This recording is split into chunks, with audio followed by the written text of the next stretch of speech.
ছেলেটি পুরনো দুর্গন্ধযুক্ত কার্পেটটি তোলা মাত্রই তার নিচ থেকে $3 লক্ষ বেরিয়ে এলো। সেই রাতেই সে টাকাগুলো একটি বিশেষ রাসায়নিক মিশ্রণে ভিজিয়ে রাখল, যার ফলে নোটের ওপর থাকা সব দাগ মুহূর্তেই অদৃশ্য হয়ে গেল। এরপর সে টাকাগুলো ড্রায়ারে দিয়ে ভালো করে শুকিয়ে নিল। পরদিন সকালে সে সিরিয়াল নম্বর অনুযায়ী নোটগুলো সাজিয়ে রাখল। এটি ছিল তার প্রথম কাজ, যেখানে তাকে মৃত ব্যক্তির মালামাল গুছিয়ে রাখতে হতো।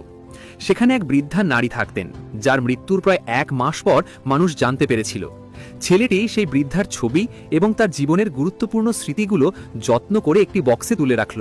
কিন্তু যখন বৃদ্ধার ছেলে সেখানে পৌঁছল, এসব স্মৃতির প্রতি তার কোনো আগ্রহই ছিল না। তার নজর ছিল শুধু টাকার ওপর। যখন সে ব্যাংকের পাসবুক দেখে জানতে পারল যে সেখানে কোনো টাকাই অবশিষ্ট নেই, তখন সে বিরক্ত হয়ে স্মৃতিভর্তি বক্সটি ফেলে দিতে বলল। ছেলেটি যখন টাকাগুলো তাকে দিতে যাচ্ছিল, তখন তার নজর পড়ল প্রতিটি নোটে লেখা কিছু কথার ওপর। তার মনে খটকা লাগলো। সে তৎক্ষণাৎ ব্যাংকে গিয়ে ওই বৃদ্ধার টাকা তোলার সব রেকর্ড বের করল। আশ্চর্যের বিষয় হলো, ব্যাংকের কর্মীরা সবাই ওই বৃদ্ধাকে চিনতেন। তারা জানতেন যে তিনি অ্যালজাইমার রোগে আক্রান্ত ছিলেন। তিনি প্রতিদিন ব্যাংকে আসতেন এবং $10,000 তুলতেন। টাকা তোলার পরপরই তিনি কাউকে ফোন করতেন। তখন ছেলেটির নোটের ওপর লেখা সেই ফোন নম্বরটির কথা মনে পড়ল।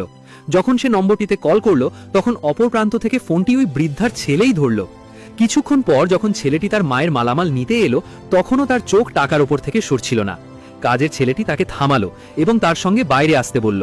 সে তাকে একটি স্যুটের দোকানের সামনে নিয়ে গেল। দোকানের মালিক বাইরে এসে ছেলেটিকে নাম ধরে চিনতে পারলেন। তিনি জানালেন যে বৃদ্ধা প্রতিদিন এখানে আসতেন এবং স্যুটগুলো দেখতেন।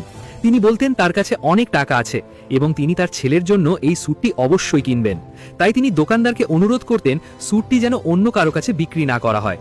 কিন্তু অসুস্থতার কারণে তিনি প্রতিদিন টাকা তুলে এনে কার্পেটের নিচে লুকিয়ে রাখতেন। তিনি ভাবতেন পরদিন স্যুটটি কিনবেন, কিন্তু পরদিন সকালে উঠে তিনি সব ভুলে যেতেন। ছেলেটি তখন সেই স্মৃতির বক্সটি বৃদ্ধার ছেলের হাতে দিল, কিন্তু বক্সটি দেখা মাত্রই সে আরও রেগে গেল।